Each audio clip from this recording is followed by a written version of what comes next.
these comics, you can't start some shit? I'll fucking take all you want! Real violent, real heavy. Home again. You betray the law! Class is pain 101. This one's for you. I guess one person can make a difference. Alright, screw it. It's gonna be another panel cast. That's what we're doing. It's finally here. It's the fabled, the long-awaited 2 panel casts in 1 month. They thought it would never happen. They thought it could never happen again. Okay, take the stack out of the fucking... here we go. Okay, the first comic I'm going to talk about is Conan, baby. Conan the Barbarian, number 11. Now, this started last year. Marvel, got the rights back to Conan, which I guess they hadn't had in a long time.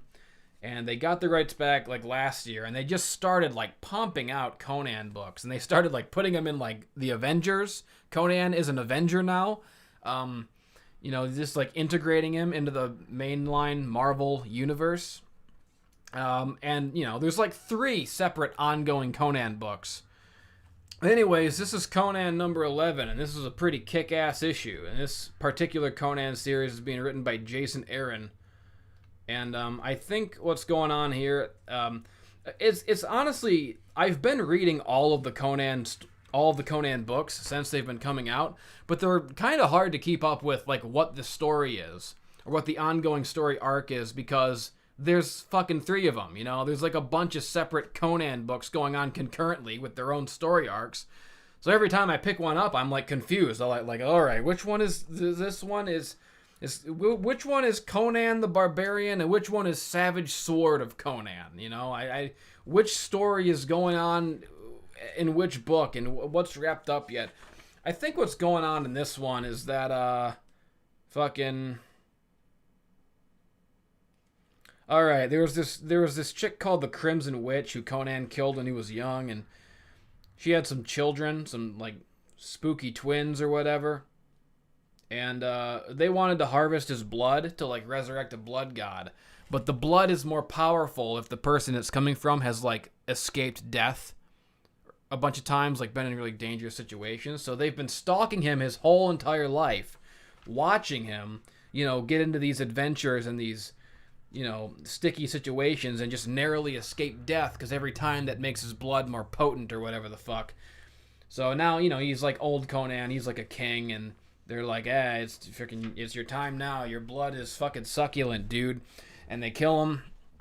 And so that's where issue 11 starts off, is Conan is just straight up dead, right? He's in an afterlife. He's in Chimeria. This is what it appears to him, his homeland of Chimeria, where he grew up. I always call it, I pronounce it Chimeria. I don't know the official pronunciation, because it's never, it's not spoken out loud in the Schwarzenegger movie, I don't think. Which is the one that I'm most familiar with. I mean, I know there's there was a Jason Momoa reboot in 2011, another movie, and I think in that movie they said Samaria. Conan was a Sumerian, which I don't like. I don't think that sounds cool at all. I always thought Conan was a Chimerian. I think that's a better way to pronounce it. So if I'm pronouncing it wrong, I don't give a shit. My way is better. I pronounce it Chimeria. Okay, he's a fucking... So take that up your pipe and fucking smoke it, bitch. Anyways, Conan, he's it starts off, he's a young man, he's in Chimeria. Of course, this is all in his head. He's in the afterlife, right? For real, but he doesn't know that yet. So he's climbing up a mountain, as he's climbing up, he's getting older and he's growing into a man, it's kind of like a visual metaphor, right? And there's a big ass fucking saber-toothed cat. He gets in a fight with it. The cat mauls him and kills him, leaves him there bloody with his guts out, and he dies. But then he gets up and he heals. He lays there dying and for ever, because he's already fucking dead. So he heals and he goes up, climbing up the mountain again, and he dies again. Every time he goes to climb up the mountain, he gets killed by something. He gets struck by lightning one time. He gets ripped apart by vultures. He gets gored by a giant elk with big antlers and shit, but he keeps rising again and going up this mountain, for who knows how long, 1,000,000 years probably. And he gets to the top of the mountain, right? And he's an old grizzled fucker now. And who should be at the top of the mountain? Well, if you know your Conan lore, you know who always is said to be sitting on top of his mountain by Conan. It's fucking Crom! Conan's god, Crom, the god that he prays to. Well, not usually prays to, just kind of talks to and curses.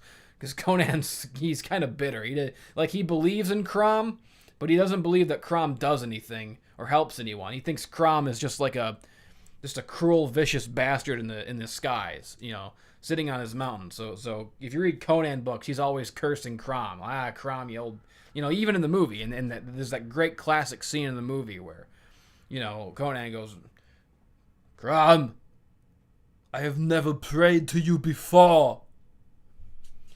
History will not care who was good and who was evil. All they will remember is that two stood against many. So Crom, grant me vengeance. And if you do not listen, then to hell with you. The way he says it in the movie, you gotta believe me, it's like really beautiful and emotional. It makes me cry every time. So it's a beautiful scene. It's one of the greatest movies ever made. The way that I just did it just now was retarded, and you're not getting the full effect from me doing my bad Schwarzenegger impression, like screaming it in this stupid like comic book comedy podcast. Watch the fucking movie. If you haven't seen Conan the Barbarian, god damn it, what are you doing with your life? It's one of the greatest movies of all time. And when you get to that scene, don't think about me doing it stupidly. Just you'll know what I'm talking about when you watch it. It's beautiful. It's poignant. Anyways, my point is, Conan's always talking about his god Crom.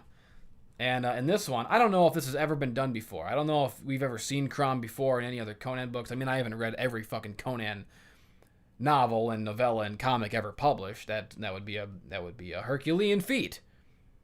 But this is the first time I've ever seen like a manifestation of Crom actually appear in a Conan book and talk to Conan. So that's pretty fucking cool. He's on the top of the mountain and Crom's there and he's like, "Hey, you fucker. Don't you know when to quit, you dumb bastard?" And he's Conan, so he goes, "No, I don't know when to quit. I'm Conan, you cocksucking idiot asshole fuckface." And of course, he picks a fight with Crom. He picks a fight with God, basically, and he throws a sword in him. And he's just being a nuisance. He can't kill Crom, but he's Conan. He's pretty tough, so he's getting on Crom's nerve. And Crom's like, "You son of a bitchin' mortal cock-ass prick. You pissed me off for the last time, so now I'm cursing you. I'm gonna bring you back to life, and so now you have to live." Crom says, I'm not gonna give you the luxury of a warrior's death. I'm gonna bring you back to life, and you're gonna live for a long fucking time, and you're gonna die feeble and old, and you can't see and you can't smell and you can't hear and you're pooping your diaper. That's how you're gonna die. It's gonna be embarrassing. You're gonna be in a fucking hospice getting your butt wiped, Conan. How do you like that? You stupid bitch.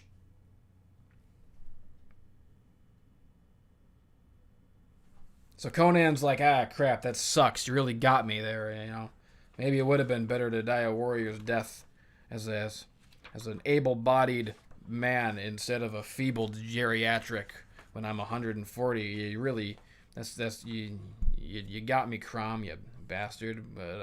But on second thought, screw you, because at least I get to live and I get to still kick ass some more. So Conan comes back to life, and those evil twins are there that killed him in the first place, and he's like, "Hey, I'm back to life, and I'm gonna fucking kick your asses." And so that's how this issue ends. And it was cool. It was a really cool issue of Conan, and that's all I got to say about that shit. Next up is the Immortal Hulk number 25. This is fucking... So the Immortal Hulk series by this dude Al Ewing has been going on for I think 2 years now. It's amazing. It's the best book, or at least one of the best books. It's so dark and mature. It's not like the other comics on the rag, tonally. it's just this weird, like, kind of like Lovecraftian take on the Hulk, where just like the Hulk is immortal. He does not die. He cannot be killed. You can kill Bruce Banner, but the Hulk's just going to come back. You can rip the Hulk into a million pieces. You can cut his head off and put it in a jar. The head's going to be still alive, and those pieces are going to break out of the jars and reconnect themselves. That's the thing that happens in this book. It's like Deadpool times a trillion, okay? The Hulk is just... Basically, this book has... What's it called? What's the trope called when a character becomes like substantially more powerful? This book has given the Hulk like a power upgrade to the level of basically a god. And it's the whole series has been kind of like examining the ramifications of that, examining the ramifications of this gamma god who cannot die and is just pissed off and smart. That's the other thing. This is like a smart version of the Hulk.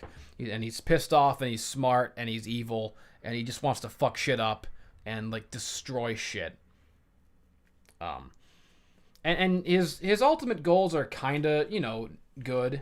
Like he is like mostly about taking out filth, but like he also is evil and doesn't care. And it's a very interesting sort of it's a new kind of moral alignment, I guess, for the Hulk. I mean, he's kind of evil, but who gives a fuck? It doesn't matter. The point is the book's cool, you know? So this is issue 25, and the whole book has been kind of, you know, really delving deep into these kind of Lovecraftian themes. I don't want to say the word Lovecraftian too much. I hate it when people do that, you know? They start talking, like, there's no, like, other good word for this genre of horror or fiction, you know? Like, the only word is that. But when you listen to people talk about it, it just sounds like they're repeating themselves because they got to say the word Lovecraftian or eldritch or cosmic just over and over and over again. There's not a whole lot of terminology for this genre, so it starts to sound repetitive after a while, I know. But issue 25 is, I would say, where it really kind of gets, like, really all the way cosmic. Like, as in literal space. I mean, the cover here, this is a beautiful cover. Like, the Hulk, it's the Hulk, he's being pissed off, but, like, he's also, like, encompassing the universe, right? So, this story takes place, this issue anyways, takes place, like, billions and billions of years in the future, when, like, the last light of the universe is dying. The Marvel Universe, you know, if you don't know the way the Marvel Universe, the lore of the cycle of the universe is that, you know, a universe lives for 1 billion years and then eventually it dies. And then, like, one dude becomes, like, the next Galactus for the next universe, right? That's what Galactus was. He was just a guy who lived at, like, the end of time of his previous universe. And he built a fucking machine to, like, keep him alive and stuff. And so then the universe, it went out and it turned over. And so the last person from the last universe, Galen was his name. More like Gaylord. Anyways, he became Galactus, right? He became, like, this force for balance in the universe. Between life and death, you know, he's got to devour some planets every now and then. He's got this all-consuming hunger that drives him, and, you know, eventually he'll die when it's time for the universe to die, and then the next universe will have some new dude doing his job, you know? So this Hulk issue, it starts off, like, way at that point, at the end of time, but, like, Galactus is dead, and even, like, Franklin Richards is dead, who was, like, the other guy. I think it implies that. I don't know. I read this, like, 3 weeks ago, by the way, and, you know, I just picked it up. So I'm talking about a comic I don't remember, is the point. But it's, like, it's the Hulk at, like, the end of time, and he's just become a total, like, evil god, just destroying the universe, and then something happens, you know, you go back in time, like, it's just, like, a framing device or something. I don't know. I'm not going to sit here and read the whole issue while I'm talking about it. I read it fucking weeks ago and I don't goddamn remember it. So, even though I don't remember what the fuck happened in this issue, I mean, just look at the cover. It's cool as fuck. And this whole series, The Immortal Hulk, has been fantastic. If you want to read it, I would definitely say you should. I recommend starting at issue 1. I'm sure it's collected in like a paperback or fucking read it. Okay, don't listen to me not remembering what the fuck happened in that issue. Just listen to me when I tell you it's good. Okay, trust in that and go to a comic book store and fucking buy it or read it online. Oh man, King Thor. This has been fucking sick, bro. So, Jason Aaron has been writing Thor, or writing around Thor, or adjacent to Thor, and expanding on the Thor mythos for about fucking 5 or 6 years. Like a long time. Maybe longer than that. Maybe like 10 years at this point. I don't even know. I don't remember when the fuck I first started reading Jason Aaron's Thor and loving it, but I think it started out with the story of this dude called the God Butcher, Gore. And his thing was that he was from a planet and he had I don't even remember. It's been so goddamn long since I've read this shit. That's how long Jason Aaron's been writing Thor and writing it as kind of one continuous story. So I mean, you can see right here the issue of this most recent King Thor number 3, which I think is finally the point where he's like wrapping up all of this Thor stuff that he's been writing for years. But you can see it's the return of the God Butcher. So he's back, dude. Anyways, the story that I remember was that, this guy Gore, he had a crap life and he was mad at the gods. So he decided he was going to go kill all the gods. And he was serious about it, and he became pretty good at it. So he was going around the universe just killing gods left and right. And there was this great arc called the God Bomb arc where he like made a bomb or something to kill all the gods. And there's this great panel where like all the Thor teamed up with like Thor from the future and Thor from the past and all these different Thors from different points in his timeline. So there was like 3 Thors and they all were like fighting together, and it was fucking awesome. It was cool as shit. Anyways.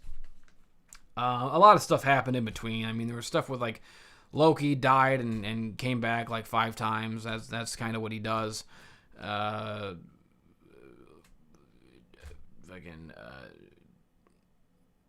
Jane became Thor for a while, which was terrible. It was like a weird like we have to make all of our characters women now. It's kind of a terrible like diversity, a forced diversity thing. I'm not gonna get hot about it, but it was kind of like the low point of Jason Aaron's run, I would say. I didn't care for it. I thought it was lame and contrived. Jane Foster's Thor now. Could whoever picked up the hammer is Thor, which is not how it works. It's never been how it works. If you pick up the hammer, you get the powers of Thor. You don't become a Thor. There's no such thing as a Thor. It's not a title. It's his fucking name. But, every character's got to have their turn to be a woman nowadays. So for a little while, Thor was unworthy. He couldn't lift up his hammer anymore. He had a crisis of confidence for a couple years. He lost his arm. He grew a beard. And, but Jane Foster was worthy, though. She picked up for some fucking reason, she was worthy. I don't think it ever even really tries to explain what it is about Jane Foster that made her worthy. But she picked up the hammer and she became Thor for a little while, and it was lame, but now Thor is Thor again. And anyway, this is King Thor number 3, and I think I'm not sure about this. Like, I'm not sure if he is going to keep writing Thor forever. I mean, I'm sure as long as he's writing comics, he will occasionally write for Thor.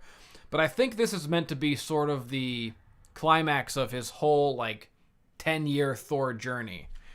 Because here we've got, old King Thor, millions and millions of years from now when, everyone's dead. The age of heroes is long since over. Almost everyone in the universe is gone. The universe... Again, it's just like I was talking about with the Hulk. It's at this period of time in the Marvel future where it's the end of the universe. All life is fading out, to get ready for the next fucking cycle. So, old King Thor, he's sitting on his throne this fucking shit sucks. The universe is dying all around me. I'm lonely, He hangs out with Wolverine sometimes because Wolverine, of course, in the future is the Phoenix and he's still alive. That was a plot point in one of them. It's hard to fucking keep up with and remember it all, but, it's when you're reading it week after week, it's just kind of like, you just kind of go with it. Like, yeah, cool. This is cool. This is all this new information is being given to you week after week, and you're just absorbing it like, yeah, cool. But then weeks later, you try to remember, like, the exact sequence of events, and you're like, I don't fucking remember any of it. But, Thor is like, hey, I love Midgard. I love the Earth. So I'm going to create new life here at the end of time to live on the Earth. And I'm going to try to create new life and try to keep, life going for a little while. So he makes a new race of people to hang out on Earth for a little while. Anyways, some shit happens. It's the future. Thor's fighting Loki for some reason. I mean, Loki, Loki's more of an anti-hero these days because he's so popular. But, this is the far future, and in this future, I guess Loki's fucking pissed off and evil for some reason again. So he's fighting Thor, but then fucking some shit happens. Again, I'm on issue 3. I've read every issue. I don't fucking remember exactly what happened in issues 1 and 2. I can't keep all this shit in my head, man. I'm old. I'm fucking senile. I'm doing the best I can here. But then fucking Gore comes back, and he's like, hey, it's me, Gore. I remember me, motherfucker. I'm back to kill all the gods again, bitch. Oh, also, all of this stuff is so... This story has become so complex, and there's, so many, tendrils of this, Thor, God Butcher mythos that Jason Aaron has created. I mean, it reaches into everything, because if you read Silver Surfer, or if you read Venom, there's this weird thing that he's created. It's really cool, but, Thor and Venom...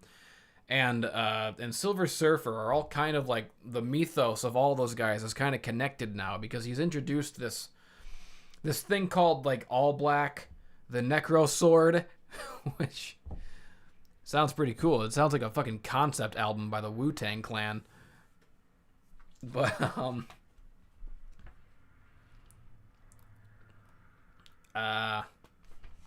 where was I going with that?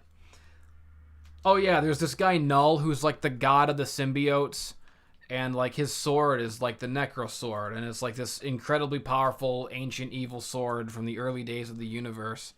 And so, you've got Venom, you read a Venom book, and Venom is Eddie Brock. He's, on the streets of New York, but all of his stuff is getting, cosmic now, and, he's got to worry about this guy, Null, the ancient god of the symbiotes, coming to Earth and trying to reabsorb all the symbiotes, and there was a whole big event with Carnage. He was doing thing about the symbiote god, but then also you've got you over here in the book Silver Surfer Black, you've got Silver Surfer going back in time, and to the original battle with this fucking dude and his fucking black inky goo, and then you got old King Thor at the end of time in the future, and it's all back, and it's this fucking, and Gore's got it now, so now Gore is the inky black goo man, and he's gonna get you. Are you following this at all? It's very convoluted and complex, but you don't realize how insane it sounds while you're reading it week to week. You're like, yeah, this makes perfect sense.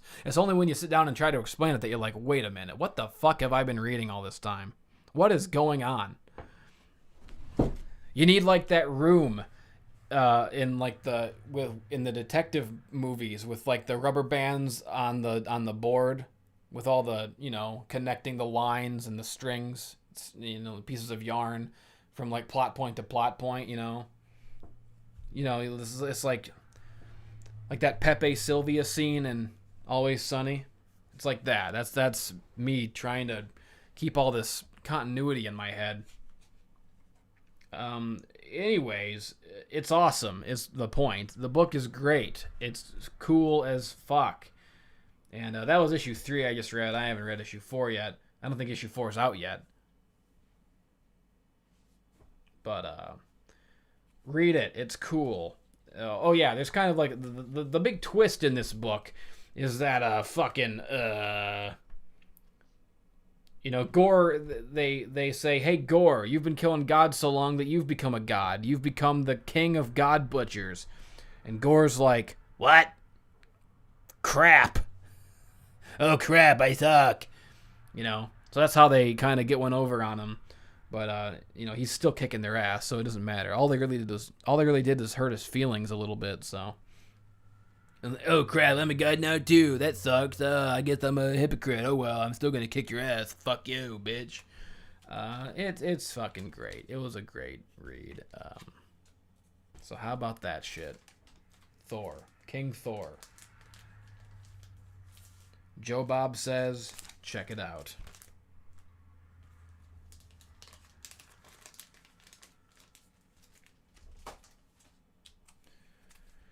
Oh, man. What the fuck else here? Oh, okay. There's been a cool Batman story going on in Batman Detective Comics, not to be confused with Batman Just Batman, which is being written by Tom King, and I've talked about that, I'm sure, before. This never-ending, long, meandering Tom King Batman saga, which has its cool moments and has its many, many not-so-cool moments. Well, I mean, the moments are fine. It's just like it just takes too long. It's I don't know. I don't really know if I like it or don't like it. I've been reading it for 88 something issues, something like that, and I still don't know if it's good or bad or not. Like, I have to, when it's all finished and all collected, I'll be able to sit down with the collected version and like really try to form an opinion or evaluate whether I like it or not, because I've been reading it this whole time and I'm still like, it's like a morbid curiosity. Like, I read it every month and it's like, I don't think I like this, but it's also the book that I'm like weirdly the most excited to read every week. So yeah, I could go into it, but it's not what's in front of me right now. What I'm looking at in front of me right now is Detective Comics, which is the other ongoing Batman. And this is fucking cool as shit. So Mr. Freeze, you know, Mr. Freeze's whole thing is that he wants to get his wife unfrozen because she's got a condition, like a sickness, and she's frozen so that she doesn't die. So that's his whole thing. Mr. Freeze has always been obsessed with his wife. I mean, not in the early days. In like when he first appeared, he was just an asshole with an ice gun. But when the animated series happened in the early 90s, they sort of recontextualized him as this sort of tragic figure, and that interpretation has kind of stuck over the years because it was so good. It provided the missing extra dimension to the character to make him like a really iconic villain. Before that, he was just kind of a goofball gimmick. So, you know, Mr. Freeze's whole thing has always been his wife, Nora. Well, in this story arc that's been going on, I mean, you can see from the cover, who do you think that is? Who do you think that lady is? Who do you think the pissed off, icy lady with the chainsaw, and she's got Batman in chains and ice, and it says the mania of Mrs. Freeze on it. Who do you think that is? And she's ranting about Victor. Who do you think that is? Yes, that's her. He did it. He finally unfroze her. So this is, God damn it, this is another example like what I was just talking about with Marvel, where like you can't talk about any storyline without talking about the storylines that it's kind of branching off of. Just these, it's the most hard it's the most complex and convoluted part of comics, but it's also kind of the part of comics I love the most. How they're all so interwoven and interconnected. DC has been doing this thing called Year of the Villain, where Lex Luthor has gotten some kind of power upgrade. I don't know how or where or why or when that happened. You know, it's probably going back to some other event that I didn't fucking pay attention to. But Lex Luthor, he's going around like, he's got all these villains with him, and he's going around like making deals with the villains, like giving them something, giving them power upgrades in exchange for something, or I don't know, as just part of his crazy scheme. So he goes to see, sorry, I had to vomit up my fucking spleen just now. He goes to Victor Freeze, you know, also called Mr. Freeze, and he says, "Hey, I got a thing that can bring your fucking wife back, cure her. You can have your wife again." Mr. Freeze is like, "What? I've been trying to do that shit for 50 fucking years. What do you mean you just have it? What do you mean you just have the cure on you to just give me? What the fuck? I've been trying to fucking fix my wife for 100 goddamn years. I'm Mr. Freeze, and this is how I sound. Because I'm in a helmet. Fuck." So Lex gives him this, I guess, antidote or serum or whatever. And Mrs. Freeze comes back, but it turns out Lex pulled a fast one. And the serum that he gave her, while it did work physically in curing her, it also messed with her mind and made her a crazy fucking bitch. So this whole arc, I usually don't read Detective Comics. I read it, but I kind of skim it because it's, a lot of times it's like stuff I don't care about, or like, extended members of the Bat family that I'm not like that well versed in, like fucking, I don't know, Spoiler, or like one of the girls. There's like 3 or 4 Bat girl characters that I just can never keep straight in my mind. I'm not like well versed in them. I haven't read the stories where they were introduced or anything about them. Like Huntress, I think, is like Batman and Selena Kyle's kid from an alternate reality, and there's Cassie Kane, who I don't even know who the fuck that is. She's someone. There was a long period where I didn't read too much DC, so a lot of stuff that happened, I feel like in the late 90s or the early 2000s, I kind of didn't see, so I don't have any idea who these fucking characters are. So, Batman, the Tom King one, the main Batman, although really, is it the main? I mean, Detective Comics has been going for a lot longer. I'd say, if anything, Detective Comics is the main Batman line, but regardless, the Tom King Batman, for all of its flaws, is very easy to read because it is focused on Batman and his, close circle. Whereas Detective Comics tends to be more about his like extended Bat family, and I have a hard time keeping up with it. I don't always read Detective Comics, but so this storyline kind of snuck up on me, right? By the time I realized this was really cool, it was like the 3rd issue of the arc, and I had to kind of go back and read where it started. So Nora Freeze comes back to life, but she's crazy now because Lex gave her a poopy serum. And so now she's like out crazying Victor. And Victor's like, hey, I did it. I got my wife back. I don't have to be a supervillain anymore. I'll just go hang out with my wife and go live in an igloo somewhere. It'll be fucking cool. Get it? Cool. That's a pun. It's a nice pun because I'm Victor Freeze and that's kind of my thing, but I'm not going to be a supervillain anymore. I'm going to go be a regular dude with my wife, cool. So he's like all ready to retire and stuff, but now Nora is the crazy one, and Nora's like, hey, fuck you. You just want to control me. I want to be a supervillain. In fact, I'm going to be an even worse goddamn supervillain than you. So Victor's like, oh, crap. I did not foresee this. And so that's what this is about. Mrs. Freeze is on a total fucking rampage. And this issue in particular is, I think, the last issue of this story arc. This is where it wraps up. I think it's been going for, I don't know, 3 or 4 issues, something like that. But it wraps up with this one. And what happens, I'll go ahead and spoil it because it's cool. They go to stop her, and, Victor tries to appeal to her, like, hey, your brain's messed up. We can help you. We can fucking make you better. And it seems like it's almost getting through to her, but at the last minute, she's like, no, fuck you. I like being evil. And she gets Victor with some kind of make you too hot potion. And, he's Mr. Freeze. He can't get too hot or he'll die. So he's like, oh, crap, I'm too fucking hot. Shit. So she double crosses Mr. Freeze and she goes off on her own. And the book ends. What this all leads to is that at the end of the book, we've had sort of a reversal where Mr. Freeze is now the one who is sick and has to be frozen.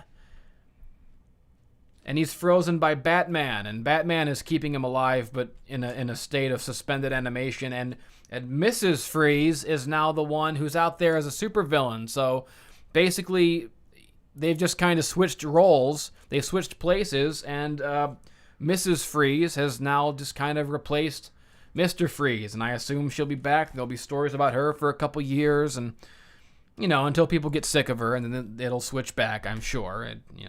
Everything kind of resets eventually in comics, but it's cool. I like it. I actually like this. I mean, usually I would complain about, every character has to be a woman version of that same character. I mean, I just complained about it in this very episode with Thor. But, it's not like, It all has to do with how it's presented. If it's written well and it's written in a compelling way and it makes sense for the story and it's there, there's a way to do it to where I'm not annoyed by it. And this is an example of that. In terms of like the Jane Foster becoming Thor thing, that was an example of like very transparent, like clearly pandering up its own ass, just kind of, trying to appeal to a certain demographic. At the expense of like shaming the previous demographic. And it was just lame. It was forced and it was insincere and it sucked and it made no goddamn sense. It was clearly just like an editorially mandated, PR bullshit stunt that you knew wasn't going to last for very long, but they wanted to shove it down your throats and act like it was a really important thing for women, and it wasn't. And it was, and everyone knew it wasn't. It was one of those things where like, why are you lying? We all know the truth. We know that it's bullshit. Quit pretending that it's good or important or valid, because it isn't. Female Thor sucks. But this thing with Mrs. Freeze I actually liked. I find this to be an example of when it's done well and when it's done competently. I mean, for all I know, this may very well also be like an editorially mandated kind of pandering. Fuck it, let's make someone. Who can we make a woman? I don't know, Mr. Freeze. We haven't used him in a while. Just, replace him with a woman version of Mr. Freeze. It could very well have been that. It could very well have been just as insincere and phony and lame behind the scenes as the Thor example. But in terms of the actual writing in this book, I didn't hate it, and I'm interested in it. And it's not going to last forever. And it's not like I'm like a diehard Mr. Freeze fan anyways. I mean, he's cool, but who gives a shit? So yeah, so now Mr. Freeze is on ice. On ice. I mean, literally, he's on ice. That wasn't even a joke, or was it? I mean, I guess it's a pun, but it is. It's such an obvious pun that it almost doesn't feel like a pun. Anyways, so now Mrs. Freeze is a thing, and check it out. I like it. It's a good book. How many comics have I talked about? Those are the only ones I've read so far. I've got this huge fucking. Oh no! You know what? There's a couple more that I read last night. Ah, fuck, there's so many cool ones. What the hell did I even talk about just now? I talked about Batman, I talked about Thor, I talked about Hulk. Is that all? Oh yeah, I talked about Conan too. Well, that's enough. That's good enough for an episode. I don't know where to put all these fucking comics. What am I still talking for? That's it. That's the end of the episode. Everybody, buy comics, read comics. Comics are great. I love you.